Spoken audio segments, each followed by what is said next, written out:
push up.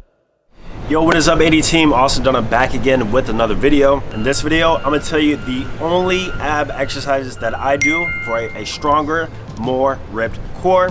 Let's go ahead and get into it. Don't forget to follow me on IG though, Austin_Dunham, for more fitness advice, motivation, and just seeing what I'm doing in my day-to-day life, guys. I've been doing this YouTube thing since 2016, so I know a lot of you guys are already following me on IG, but just don't forget to, all right?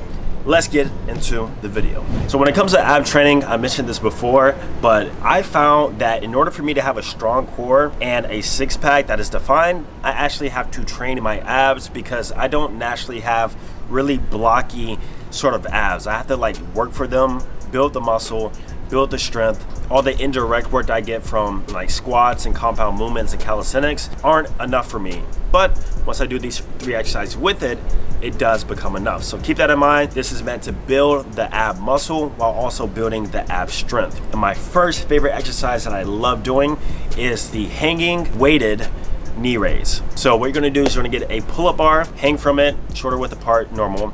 Put a dumbbell between your feet. I like to use 20-pound or 30-pound dumbbells. Then from there, you just use knee drive to bring the weight to your chest while keeping your body as stable as possible. So not a lot of swinging. You also don't want to involve the hip flexors a lot in this. Try and use your mind muscle connection to really focus in on the core. Specifically, the lower abs is what this is going to primarily work.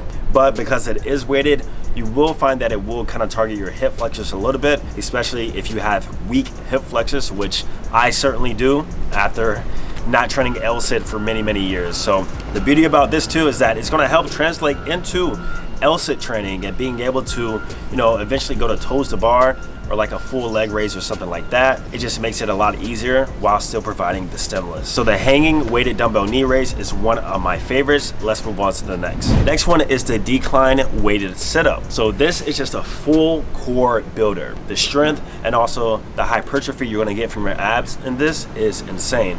It's going to target most of all your abs, the top, middle, and lower. What I like to do is just simply get on a decline bench, grab a plate or dumbbell, then from there, just engage in sit-ups. And this exercise is 1,000% better than just a standard sit-up that you're doing on the ground with no sort of range of motion and no weight. You'll realize by having the decline bench, you'll get more of a greater range of motion and contraction in the abs, and then the weight just ties it all in perfectly together. Now, sometimes I do like to mix it up the movement a little bit here and there and kind of twist my core, add some obliques in there too, or maybe I'll do a drop set. There are ways to spice it up, but point is, that is my best and second favorite ab exercise. Now the last one, and you probably saw this coming, is the ab wheel. The ab wheel is a highly underrated tool in most gyms and most people's just gym equipment, but I think it should be used a lot more. And it's because this will really get your abs strong, guys. Like just being able to hold your core under constant tension and pressure and stabilize your body is something in itself. Now this won't necessarily build the abs to like a degree like a weighted decline sit-up would, or maybe like a knee raise, but like I said, this is going to translate to other calisthenic skills in the strength aspect while also still just being a good ab workout, because you definitely will feel the burn. Now with this, I like to use it more as a finisher. So I might pair it with a compound exercise, or I might just do it by itself but keep the rest period short in between, because with this I can go a little bit higher rep width, but there are also ways to progress this and make it even harder, and that's eventually progressing up to the standing ab wheel. If you can do, I would say 3 to 5 reps of a standing ab wheel, then that shows just how much core strength that you actually have, and without a doubt, you're going to be able to do like front levers or any hardcore intensive calisthenic skill. So guys, those were my top 3 ab exercises that I pretty much only do to build a stronger core and get six-pack abs. I like to rotate those between workouts, and personally,